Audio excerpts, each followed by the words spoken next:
So I dropped my Supernote. Actually, I didn't drop it. I put it on top of my car when I was packing my kids in, or grandkids, and forgot it on the top of the car. Went around a corner and then saw it sliding off and then bouncing in the road. This is what it looks like now. You can see the corners are dinged up, mainly on two corners, but it did get the third corner near the button here. The button's missing and it's cracked. So yeah, it's pretty banged up, but I think it looks worse than it is because I was able to actually turn it on.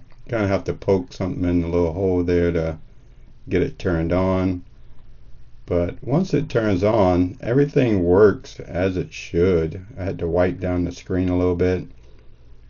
But hopefully there is actually a case for this now that Supernote has this DIY site for accessories and things, cases and other stuff. So we'll see what happens. Maybe I can get a replacement case for this thing. But the only thing really that's happening now on the edges is that the film is coming up.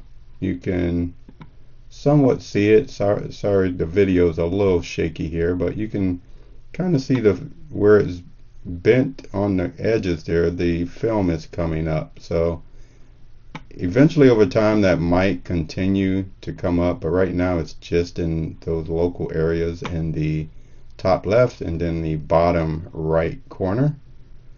But other than that, it's actually not too bad. So obviously it's still usable, so no need to really get rid of it. And when it's sitting in its case and you're not like right up on it, you can't even tell that anything's damaged on it.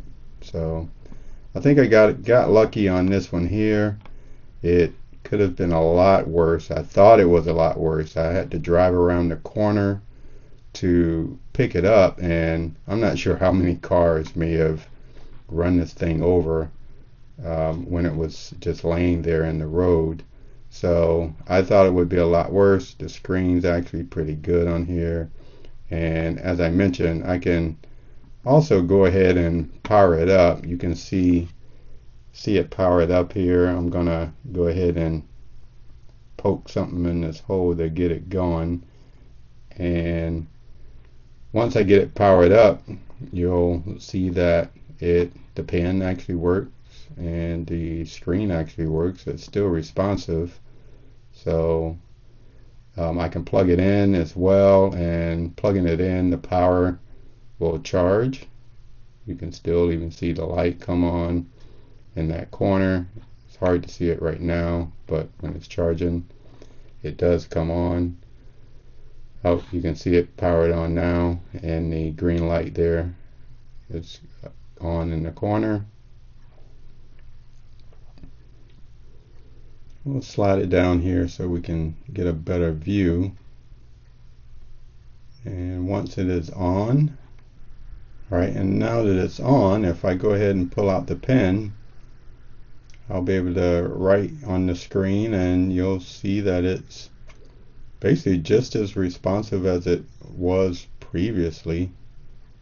I'm writing with my left hand, so I may skip and kind of miss a couple spaces there, but that's just because I'm doing this with my left hand, so I'm trying not to put too much pressure on the screen. But it works, so I got lucky.